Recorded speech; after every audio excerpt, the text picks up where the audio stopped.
Ne živi čovjek samo o kruhu, nego o svakoj riječi što izlazi iz Božjih usta. Slava tebi, Kriste Bože, kralju slave vječite. Gospodin s vama. I s duhom tvojim. Čitanje Svetog Evanđelja po Marku. Slava tebi, Gospodine. U ono vrijeme duh nagna Isusa u pustinju. I bijaše u pustinji 40 dana, gdje ga je iskušavao Satana. Bijaše sa zvijerima, a anđeli mu služahu. A pošto Ivan bijaše predan, otiđe Isus u Galileju. Propovjedao je Evanđelje Božje. Ispunilo se vrijeme, približilo se kraljevstvo Božje. Obratite se i vjerujte Evanđelju. Riječ Gospodnja. Slava tebi, Kriste.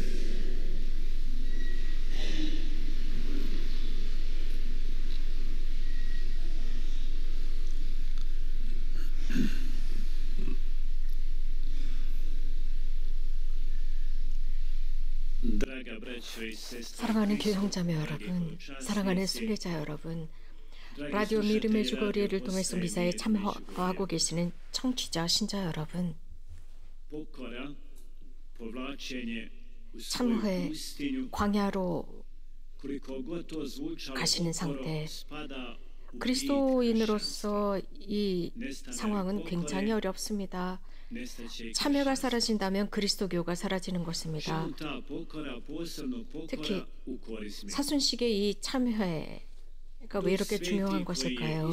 성령께서는 예수님을 광야로 이끄셨습니다.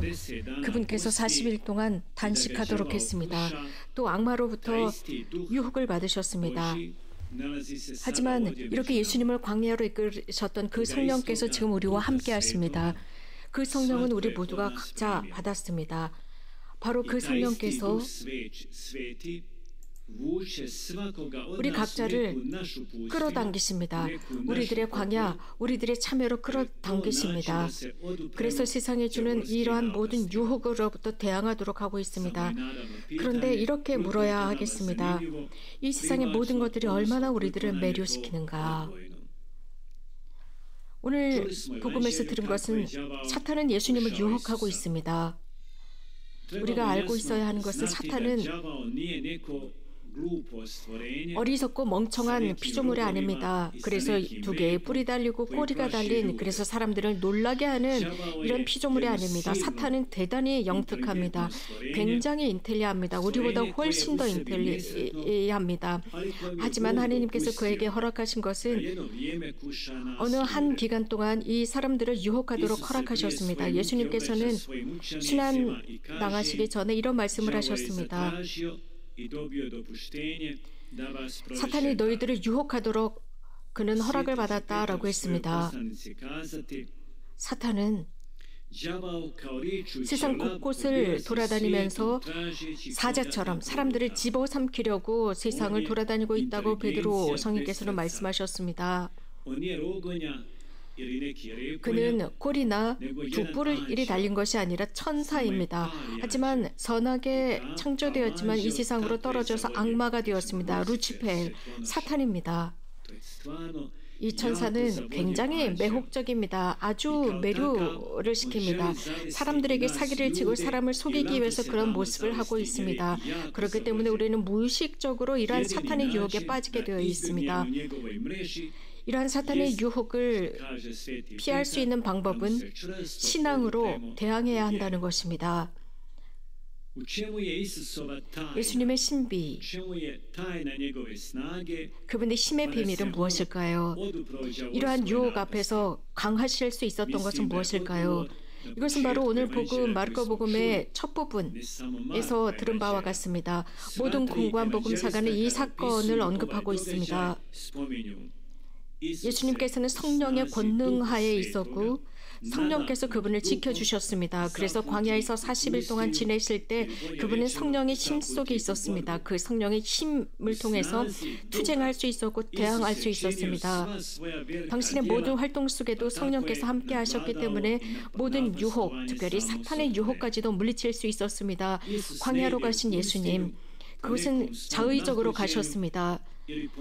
그것은 사적인 것이 아니었습니다. 공적인 인류를 위해서 성령의 감도를 받아서 그분께서는 광야로 가셔서 40일을 지내십니다. 요르단강에서 세례를 받으시고 나서 기도하고 단식하기 위해서 광야로 나가셨습니다. 이 모습은 우리들에게 모범이 됩니다. 절제와 참회를 통해서 성령의 힘을 받을 수 있다는 것을 보여주셨습니다. 필요한 힘을 성령을 통해서 받을 수 있습니다. 견진성사, 단식, 절제, 이것은 하느님의 영이 우리들 안에 머물도록 합니다. 인간의 영이 아니라 하느님의 영입니다. 사순식이 성령의 감도를 받아서 하지 않는 일들은 아무 의미가 없습니다. 그래서 우리 그리스도교 신자들은 사순시기에 자신의 인간적인 뜻, 성격, 특징 이러한 모든 것들을 훈련하고 절제하고 더 잘 담금질할 수 있는 시기가 사순시기입니다. 이것은 자신 안에 어떤 폐쇄적이고 자기만을 위한 것이 아니라 하느님을 향한 것입니다. 이 사순시기의 모든 절제와 희생과 고행 속에서 하느님의 원의가 무엇인지 하느님의 그 뜻을 우리가 계속 연습하고 훈련하는 기간이 사순시기입니다. 정화입니다. 육체적인 정화, 내적인 정화입니다. 물론 단식을 하면서 우리는 다이어트도 되고 육체적으로도 건강해질 수 있습니다. 하지만 이런 육체적인 정화뿐만 아니라 성령과 함께하는 사순시기의 절제와 고행은 성령과 함께하기 때문에 하느님으로부터 오지 않는 모든 것으로부터 정화될 수 있습니다. 또 사순시기에는 균형을 찾습니다. 사순시기 우리가 고행하고 희생함으로써 우리 자신을 더 잘 이해하게 되고 우리들의 육신을 더 잘 돌보게 됩니다. 하나님께서 주신 하나님의 모상 자체를 잘 돌보게 됩니다. 우리는 1년 내내 우리들을 잘 돌보아야 합니다. 물론 사순시기뿐만 아닙니다. 사순시기, 특별히 사순시기 같은 경우는 우리들의 1년 동안을 살아가면서 잘못된 모든 것들을 교정하고 정화할 수 있는 시기입니다. 우리들의 몸과 영혼, 모든 것이 다 마찬가지입니다. 하지만 우리가 이 사순시기에 우리들의 육신만을 위한 단식을 한다면 그것은 황금소를 숭배하는 것과 같습니다. 인간의 영은 죄 때문에 상처를 받았습니다. 원죄 때문이었습니다. 불의함 때문이었습니다. 그러나 하느님의 영을 우리 안에 머물 수 있도록 하는 것이 사순시기의 고행과 참회와 희생입니다. 그래서 사순시기에 참 여정을 걸어가는 것은 성령과 함께하는 희생입니다. 사탄의 유혹자로서 찾아왔을 때 그는 절대로 무섭고 기괴한 모습을 보여주지 않습니다. 무엇인가 우리가 정말 좋아하는 그런 것으로 등장할 것입니다. 우리들의 영혼을 유혹하고 끌려가도록 만드는 사탄의 모습으로 올 것입니다. 예수님께서는 3가지의 유혹을 당하셨습니다. 예수님께도 그 3가지 유혹이 너무나도 매혹적이었습니다. 이것은 성경에 등장하고 있습니다. 예를 들어서 에덴 동산에서 그 선악과의 나무의 열매는 너무나 맛있게 보였습니다. 그래서 손으로 그것을 따지 않으면 안 될 정도의 아주 강렬하고 강한 유혹이었기 때문에 그것을 따서 자신도 먹고 남편에게도 줍니다. 이것이 바로 사탄입니다. 정말 그것을 열망하도록 만듭니다. 대단한 욕구가 폭발하도록 만드는 것이 이 사탄의 유혹입니다. 우리가 거부하는 것, 광야 자체, 사막 자체도 우리에게는 굉장히 어렵습니다.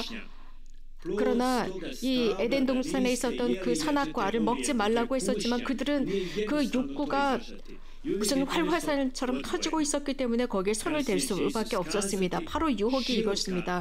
예수님께서는 이런 말씀을 하셨습니다. 좁은 길로 갈 때, 좁은 문으로 들어갈 때 하느님의 왕국으로 들어가지만 넓은 길은 길을 잃게 되는 문이라고 했습니다. 사탄은 우리들에게 넓은 길을 제공합니다. 정말 멋집니다. 겉으로 보기에는 그곳은 우리들의 모든 희망을 충족시켜주는 것 같습니다. 그러나 우리는 먼저 식별해야 합니다. 넓은 길을 갈 때 우리는 지옥을 경험하고 지옥을 맛보게 됩니다. 하느님으로부터 오는 것, 그것은 첫눈에 볼 때는 우리에게 크게 관심을 갖지 못하게 만듭니다. 그러나 우리들의 관심을 일으키지 못하고 조금은 불편한 것 같지만 그 길을 걸어갈 때 우리는 천국을 맛보게 됩니다. 유혹은 멋진 옷을 입고 있습니다. 명품의 옷과 명품의 모든 장신구들을 달고 우리 앞에 등장합니다. 대단히 멋지게 등장합니다. 메르나노라고 하는 사람은 소설에서 이런 말을 했습니다. 죄는 사람 안에 억지로 들어가지 않는다라고 했습니다. 공기처럼 들어간다고 했습니다. 공기는 맛이 없습니다. 향기도 없습니다. 하지만 우리들 몸 안에 들어옵니다. 죄도 이렇게 들어온다고 했습니다. 하지만 인간을 내면으로부터 파괴시키기 시작할 때야 비로소 죄가 안에 들어왔다는 것을 알게 됩니다. 인간의 내면을 파괴시키기 시작할 때야 비로소 그 악이라고 하는 것, 유혹이라고 하는 것은 맛도 지니게 되고 냄새도 지니게 됩니다. 이러한 유혹, 이러한 사탄이 예수님을 유혹하기 시작합니다. 그러나 예수님께서는 하느님의 말씀으로 대답하십니다. 구약의 말씀을 인용하면서 모세와 예언자들의 말씀을 인용하면서 사탄을 대적했고 단식과 희생과 기도로 사탄을 대항했습니다. 사탄이 빵을 제공하려고 했을 때 예수님이 이를 거부하지만 빵 자체를 거부한 것이 아니라 사탄적인 빵, 사탄이 주는 빵을 거부하셨습니다. 빵, 예수님께서는 그 빵을 중요하게 여기셨습니다. 우리 모두도 그렇습니다. 그러나 사탄이 주는 빵을 거부하셨습니다. 그분의 몸은 빵 자체였습니다. 신성한 것이었습니다. 우리가 그분의 빵, 그분을 먹을 때, 즉 그것은 바로 하느님의 빵을 먹는 것입니다. 하느님의 몸을 먹는 것입니다. 그 어떤 누구도 이렇게 위대한 지식을 주는 빵을 준 누구도 없었습니다. 예수 그리스도께서는 천국에서 오시는 빵으로서 이 인류 모두가 천국에 들어갈 수 있는 빵이 되셨습니다. 그분께서는 하늘로 올라가셔서 성부의 오른편에 앉으셨고 우리가 먹는 바로 그 빵이 하느님의 오른편에 앉으셨습니다. 그래서 그 어떤 누구도 상상할 수 없는 대단한 영광 중에 계십니다. 그렇기 때문에 그리스도께서는 이러한 빵 자체를 거부하신 것이 아니라 사탄의 것을 거부하신 것입니다. 그분께서는 하늘과 땅의 왕이십니다. 모든 그리스도교인은 그분을 따라가야 합니다. 또 그렇게 따라갈 때 우리도 그분과 함께 할 것이고 이 세상은 주님의 나라가 임할 것이라 약속해 주셨습니다. 사순시기는 우리 그리스도교인에게 있어서 그리스도교가 가치가 있다는 것을 보여줍니다. 빵과 몸과 힘. 하지만 그것이 목적 자체가 아니라 수단이 될 뿐입니다. 바오로 성인께서는 말씀하셨습니다. 먹고 마시라고 했습니다. 하지만 우리가 먹고 마시는 것은 모두 하느님의 영광을 위해서 해야만 한다고 했습니다. 살기 위해서만 빵을 먹는 것이 아니라 하느님께 영광을 드리기 위해서 빵을 먹고 마시라고 했습니다.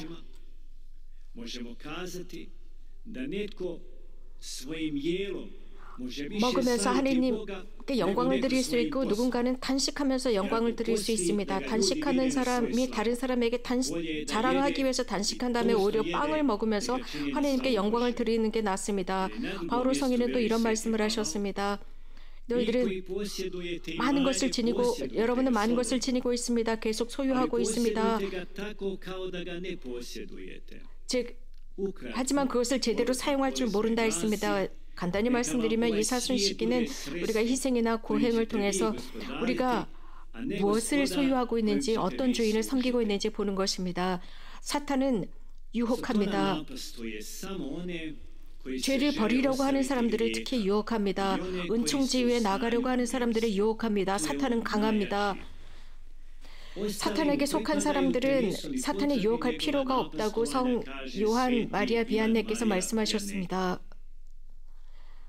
그리스도교 신자가 주인을 따르고 있었습니다. 오리 사냥을 하고 야생 오리 사냥을 하고 있었습니다. 그런데 왜 자꾸 죄와 유혹과 사탄적인 유혹에 관해서 말씀하십니까? 라고 물었습니다.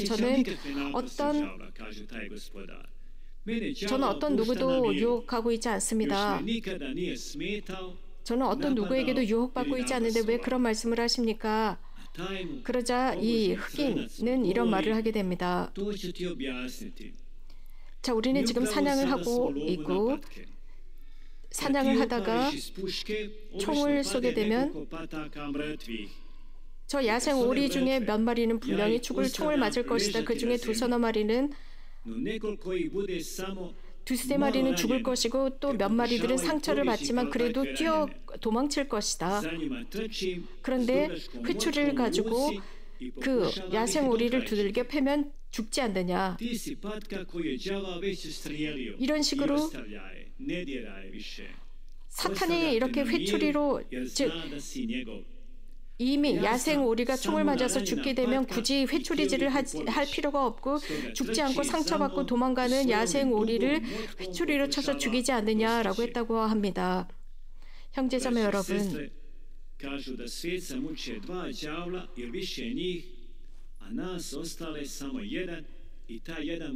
잠자는 사람은 유혹받지 않습니다. 간단히 말씀드리면 우리가 하나님을 근본적으로 살아야 되겠다라고 결심하는 순간부터 우리는 유혹에 시달리게 됩니다. 주님, 늘 당신과 함께 머물게 하소서. 저의 삶의 주인이 되어 주소서. 제 영혼의 주인이 되어 주소서라고 항상 기도하도록 합시다.